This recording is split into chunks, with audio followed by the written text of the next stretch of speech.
Oi, gente! A gente está começando uma Casa TPM diferente esse ano. É a Casa TPM de sempre, adaptada a esse mundo estranho que a gente construiu. Não é? Todo mundo tentando existir de um novo jeito. Quem sabe a gente consiga criar esse novo mundo. Né? O feminismo trouxe para a gente tantas ferramentas, né? Tanta coisa bacana para a gente entender o que está acontecendo ou o que o mundo faz com a gente já está começando a ver essas mulheres lindas aqui.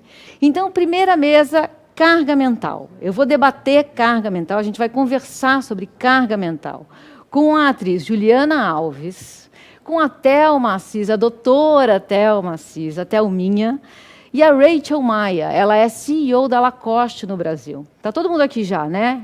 Estou vendo... Aê, estou vendo todo mundo. Bem-vindas à Casa TPM. Um prazer falar com vocês. Carga mental. Nossa, eu estou vendo o Mandela. É o Nelson Mandela atrás? Que lindo! Tenho ele também na minha casa. É isso aí, eu tenho ele também na minha casa, mas ele guerrilheiro, assim, ele bem novinho. Uma foto icônica dele. Depois eu mostro, depois eu posto essa foto. Gente, vamos falar sobre carga. Vocês estão me ouvindo bem, né? Eu estou. Tá bom.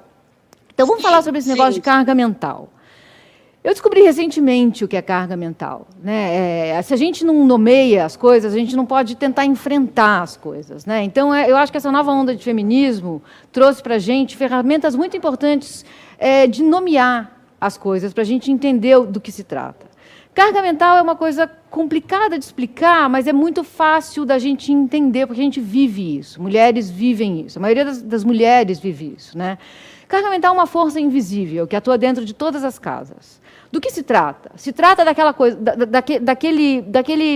daquela semente que fica na sua cabeça pensando assim, será que o peixe que está no congelador ainda está bom, eu posso fazer ele para o jantar hoje? Será que a mamadeira da criança está pronta? Será que meu marido mandou a cartinha de parabéns para a mãe dele? A gente comprou o presente de aniversário daquele casamento que a gente foi há 2 meses.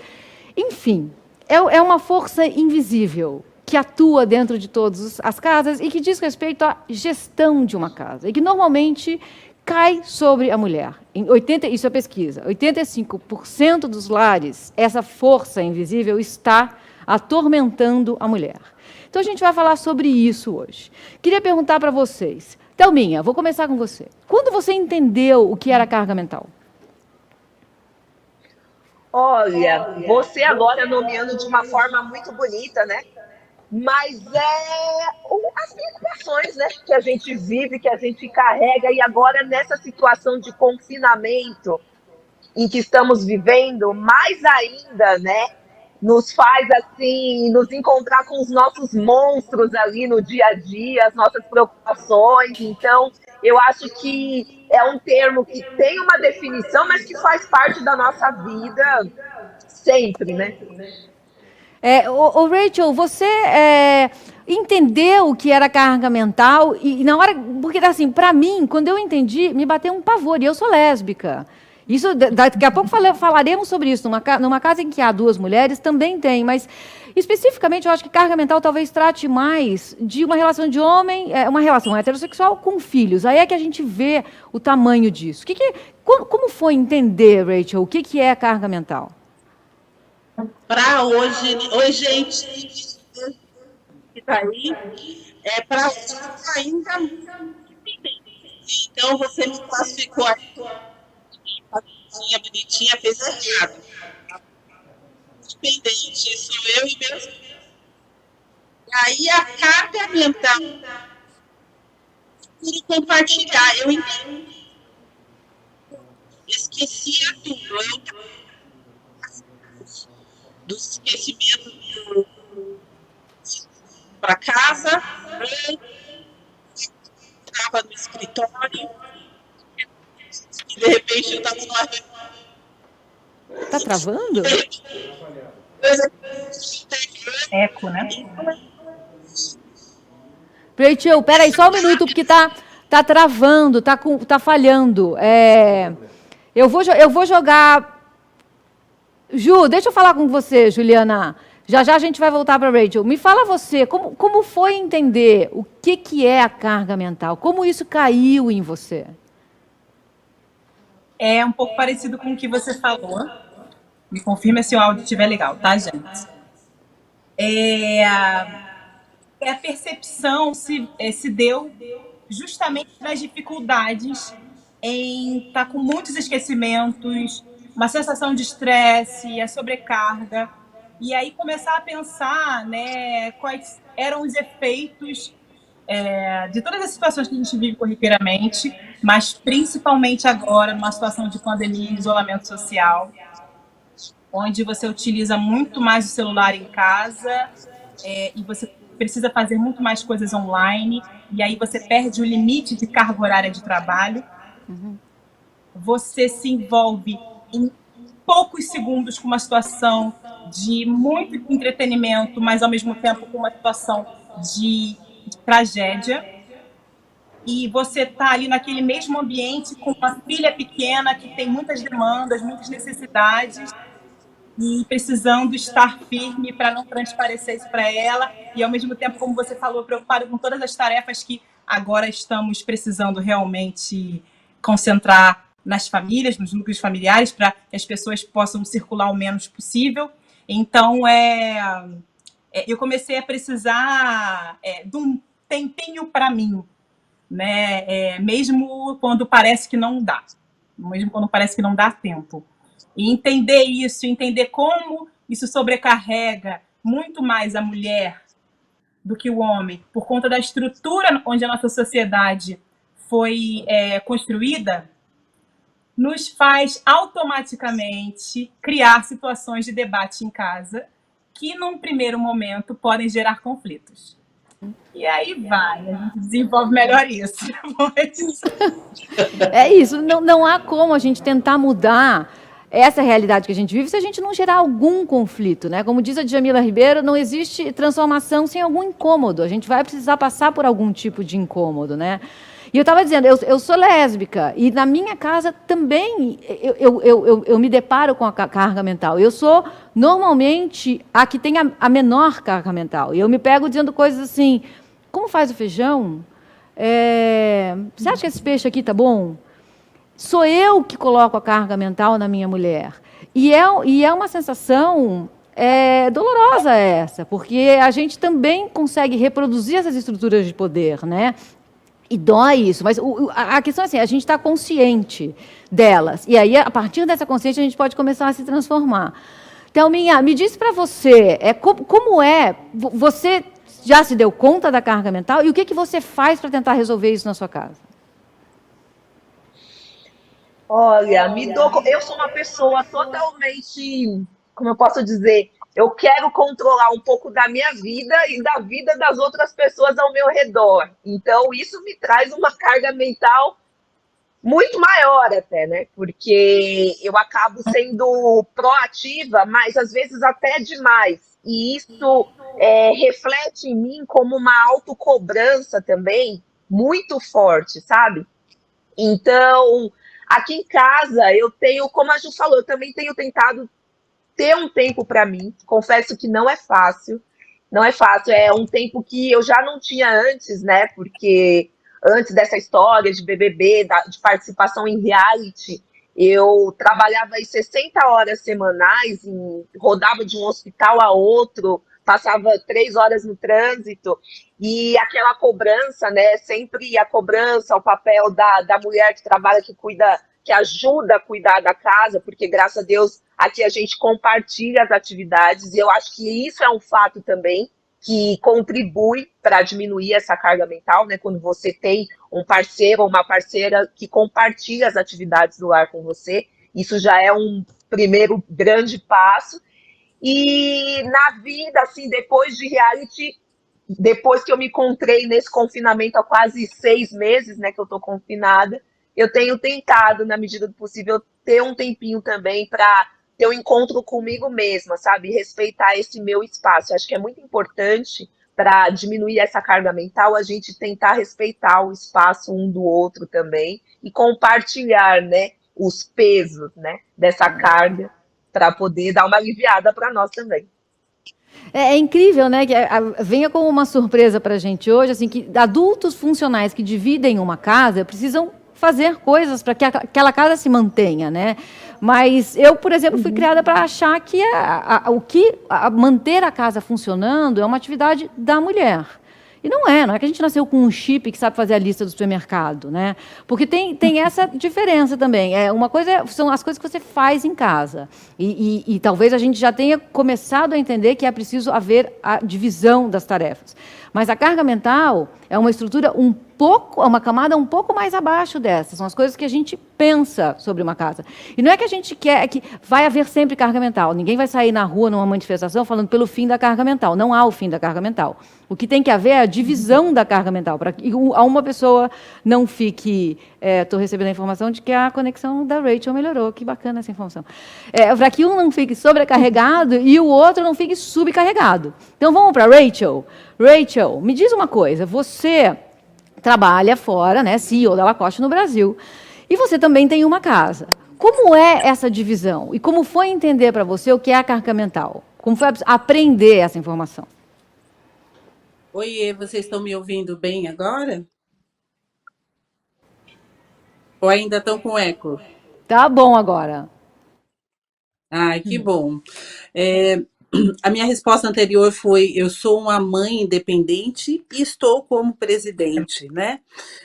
Então, a carga mental automaticamente me vem naquele overload, sabe? Quando você está esquecendo muito rápido a coisa, eu não sei se você me entende, e ao mesmo tempo agora com esse confinamento, a Ju falou algo muito importante, a gente começa a ser produtiva, no meu caso, de corporativismo, assim que sai da cama. Então, isso é um desafio, porque estar com os meus 2 filhos, com a Sara Maria e o Pedro Antônio, tinha um vale, né, entre o escritório e a minha casa. Hoje não tem mais esse vale, né? Essa divisão. Tudo está aqui na minha casa. E às vezes eu tenho dificuldade, sim, em fazer um break, né? E colocar o pensamento só na casa, ou colocar o pensamento no corporativismo. Então, para mim, essa carga mental, ela vem mais como eu devo virar o shift, virar o canal, ir para casa, ir para o trabalho, mas estando no mesmo local. Mas uma questão, Rachel, eu trabalho muito com ajuda externa, né? Então eu tenho mentor, eu tenho analista e faço coach. Para mim é muito importante continuar dentro desse processo para que essa carga mental não vire um fantasma, né? Ou não vire algo que eu não possa lidar. Porque eu tenho 2 pessoinhas aqui que dependem de mim. Então, eu estou dentro de casa, isolada com eles, e ao mesmo tempo eu tenho a responsabilidade de manter uma empresa unida. Então, isso tudo é muito importante. E eu sei que eu tenho que buscar ajuda fora para que eu possa orquestrar tudo isso. Mas mesmo buscando ajuda fora, tem os momentos que fala assim, putz, cara, e aí? Como você acabou de falar, como é que eu faço peixe mesmo? Eu não sei fazer. Então é verdade, eu não sei fazer. Vou lá no Google, né, procuro na internet, faço peixe com a minha filha, que descobri há pouco que ela ama, né, tudo que é de cozinha, e aí agora a gente consegue, agora ela vai fazer 9 anos, a gente consegue interagir um pouco mais, e ela muitas vezes lembra de muito mais coisa que eu, e aos 9 anos me dá insights. Então, eu vejo que é uma carga mental, mas ao mesmo tempo é uma oportunidade de falar, eu não sou a superwoman, eu não preciso ser a superwoman todo momento, também em casa. Eu posso também ser frágil para os meus filhos. Claro, claro. Não, isso é fundamental, todas essas descobertas. A gente é uma geração muito privilegiada, porque a gente está passando por essa fase acessando todas essas descobertas, né? Eu estava vendo um vídeo de uma pesquisadora americana que disse que chegou em casa um dia e fez um teste, falou assim para o marido, vou te falar o que está na minha cabeça agora. Eu estou pensando se a carne que está na geladeira está boa para a gente comer hoje, eu estou pensando que talvez a máquina de lavar esteja quebrada, a gente precisa chamar um técnico. A gente foi no casamento da sua irmã, faz umas 2 semanas, a gente não comprou o presente ainda, precisa comprar o presente. O que você está pensando? E ele respondeu, não, na minha cabeça é só trabalho mesmo. Como se o que ela tivesse acabado de dizer não fosse muito trabalho, né? Trabalho! Como assim? Muito trabalho.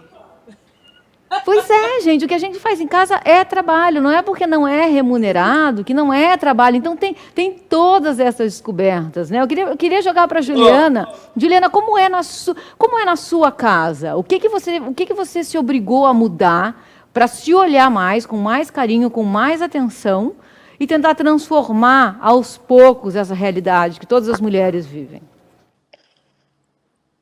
Olha, no início eu fiquei totalmente, vamos dizer, empenhada e muito concentrada e não me dava conta de quanto eu estava me sobrecarregando e me deixando de lado em prol de criar um ambiente que pudesse ser compensador diante de tudo que a gente estava fazendo aqui, e eu falo dos últimos 4 meses, né?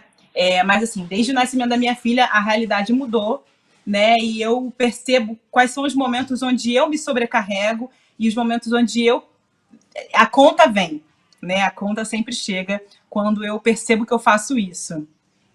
E a mudança de atitude teve que vir, e não só na situação de pandemia, mas também em relação à minha relação com a minha filha, é um grande termômetro.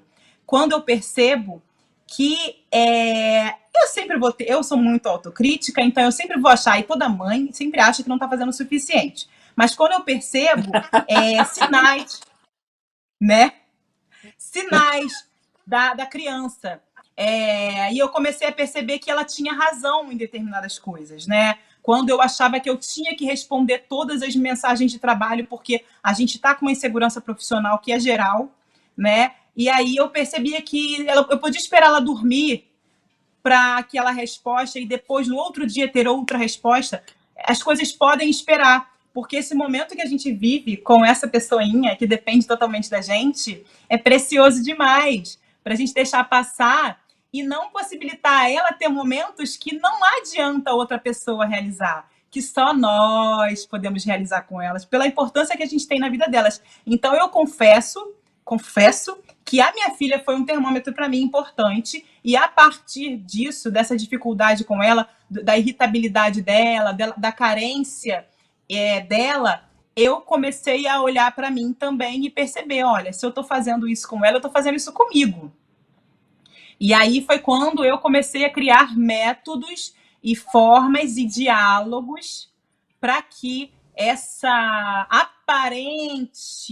aparente superpoder que a mulher é colocada na sociedade como detentora de um superpoder, não me criasse situações de grande estresse e de frustrações e de insônias e angústias, né? Porque assim, é muito, muito romântico essa coisa da mulher que faz muita coisa, mas na prática a gente sabe que a carga ela pode ser mais dividida, mais distribuída, e eu fiz até um dos meus vídeos, eu faço um vídeo na internet que é Dar uma Parada Agora para Nós, eu fiz um episódio falando sobre isso, a gente pode dosar melhor isso, dividir melhor essas tarefas e perceber até que ponto que a gente não está se exigindo muito também, né?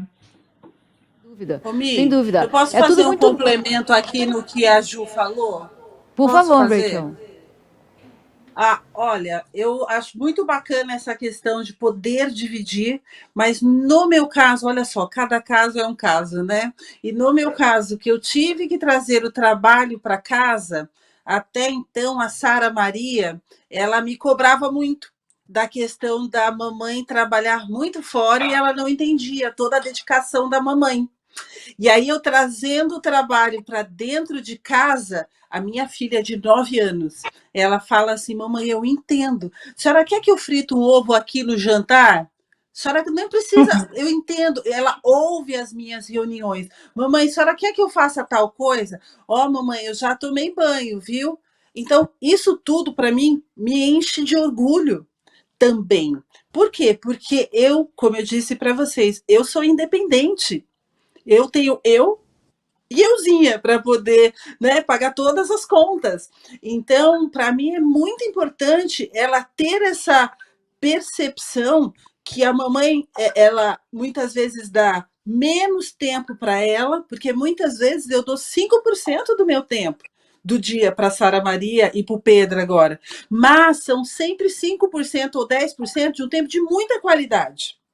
E que agora, depois desse tempo de pandemia, aliás, ainda estamos na pandemia, mas neste momento de pandemia, eu vi que a minha filha teve uma clareza maior que a mamãe, quando sai, não está brincando. A mamãe está trabalhando, está em reunião, está resolvendo questões da empresa.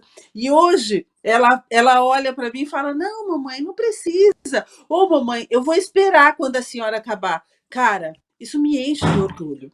Então, isso me ajuda, aí ela me ajudar também, sabe? A lembrar de algumas coisas que eu tenho que fazer em casa, que com certeza, no final do dia, depois desse dia super push, eu vou esquecer.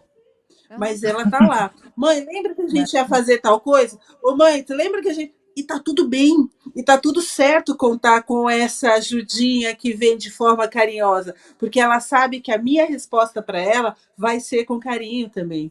Então, eu acho que são situações diversas, mas que eu acho que a gente está tentando aprender a assimilar e tentar ter o retorno dela para a nossa vida da forma mais satisfatória. Eu vejo dessa Sem forma. dúvida. Sem dúvida, que lindo. E muita sensibilidade, né? De uma criança olhar, e você quer que eu faça o ovo? Quer dizer, é uma participação, né? Vai se tornar um adulto funcional. Nós somos criadas, no fundo, nós somos criadas para ser adultos funcionais. O que a gente está começando a ver é que nem todo homem é criado para ser um adulto funcional dentro da casa, né? E essa história também da gente conseguir fazer várias tarefas ao mesmo tempo. Não é que a mulher é assim, e a gente romantiza e às vezes até se vangloria disso, que até uma artimanha do sistema para fazer com que a gente sinta orgulho disso. Não há motivo para ter orgulho disso. Nenhum ser humano foi feito com a capacidade de fazer várias coisas ao mesmo tempo. E muitas pesquisas dizem que isso atrapalha, porque se você está multitarefando as coisas na sua cabeça, você vai chegar no trabalho e você não vai performar como você performaria se você não estivesse fazendo isso, né, Thelminha? Você é médica, você tem uma rotina que é puxada, linha de frente, enfim, várias coisas acontecendo. Como que você olha para você e fala, agora deu, agora é para mim, agora é eu comigo? Tem esse momento? O que você faz? Então, eu sempre tive o meu momento hobby, viu? Eu nunca me privei de ter um momento comigo mesma. Mesmo sendo médica, eu costumo falar que eu conciliava a minha profissão com o fato de ser passista de uma escola de samba, porque era o meu maior hobby, então eu tinha esse meu momento também, sabe? O trabalho realmente acaba sendo um pilar na nossa vida e eu sempre me dediquei muito, sempre me cobrei muito, mas eu sempre separei um tempo para mim, porque eu acho que isso com certeza é fundamental. Eu sempre soube assim administrar isso, e eu sou uma pessoa muito dinâmica, então eu sempre gosto de inventar algo novo, eu sempre gosto de criar tantos desafios, né? Tanto é que topei entrar no reality show aos 35 anos de idade e com uma profissão muito realizada profissionalmente, mas eu acho que eu tinha novos desafios para alçar na minha vida e fui aí acatando tudo, mas sempre se preocupando com cuidado comigo mesma, sabe? Sempre me valorizando muito, resgatando o meu valor, porque senão a gente pira, né? Senão a gente acaba perdendo aí os focos. É sério, esse negócio da carga mental é sério. Tem gente que fica deprimida, enfim, pega num lugar muito fundo. Vai, Ju. Desculpa, é que a Thelminha falou uma coisa que eu acho muito interessante a gente falar, que existe uma diferença entre a mulher ter a capacidade de ser múltipla, ela pode ser uma passista de escola de samba e ser uma médica super competente, e ela pode ter algum outro hobby, ela pode ter outra função, outro talento. Isso é uma coisa que a sociedade às vezes tem dificuldade de enxergar, e é importante a gente ressaltar que ela pode ser múltipla, ela pode realizar muitas tarefas, sim. Mas isso a gente está falando da sobrecarga. Existe essa diferença. A gente quer poder fazer muitas coisas, mas a coisa tem que estar no lugar do prazer e não no lugar da função, do desgaste. Uhum. Exato. Não no lugar da Verdade. imposição. Exatamente. E o carga mental é sobre manter uma casa funcionando. É o básico. Manter a casa. Qualquer adulto funcional precisa participar da casa funcionando. O resto, se a gente vai ou fazer uma operação, ou ir para a escola de samba, ou ir acompanhar o filho ou a filha num jogo de futebol, são outras coisas. É aquela carga mental que você fica é um programa minimizado constantemente na sua cabeça, né? O peixe está bom? Será que eu compro isso para o jantar? Será que produto de limpeza está acabando? Porque uma coisa é o cara que vai fazer o supermercado, a outra é quem faz a lista do supermercado, né? Gente, a gente está quase acabando. Vocês querem falar mais alguma coisa? Manda ver. Sabe, Bia, eu aprendi com terapia não me cobrar quando a casa não estiver funcionando. Quando não tiver as coisas que deveriam estar. Eu acho que a gente... Essa mulher de hoje, eu ouço a Ju, né? E hoje ouço a Thelminha agora, que é um super prazer estar com ela. Eu acho que nós, mulheres, entendemos que nós não precisamos ser super mulheres. Nós precisamos estar satisfeitas com as nossas escolhas. E que sejam escolhas, né, que sejam algo que nos dê prazer.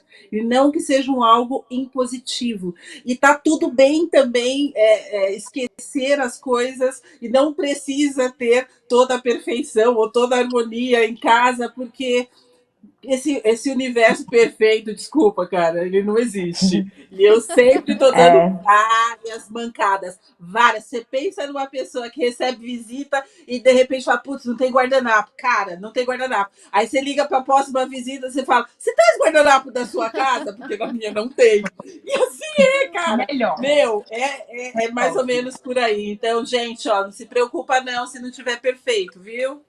É isso aí. É isso aí, gente. Que bom, que ótimo bater esse papo com vocês. Eu agradeço muito vocês toparem participar. Obrigada, foi lindo. A gente vai ter muito mais coisa hoje. Fica com a gente, tá? Vocês três também. Se liga aí no resto da programação, tá bom? Tem mais coisa boa vindo aí. Obrigada. Obrigada a você, foi um prazer participar. E olha, somos 3 mulheres negras. Eu vou lançar aí para você, Emília. Para a gente pensar como é possível estar na luta, no combate ao racismo e ver todas as notícias que tocam o nosso coração e mexem com a nossa empatia e, paralelamente a isso, estar na luta e estar se cuidando. Como conciliar o autocuidado com a luta? É o grande desafio nosso, daí para frente. Obrigada. Boa, Ju, mandou bem. Obrigada, gente. Beijo. Beijo, pretas. Beijo.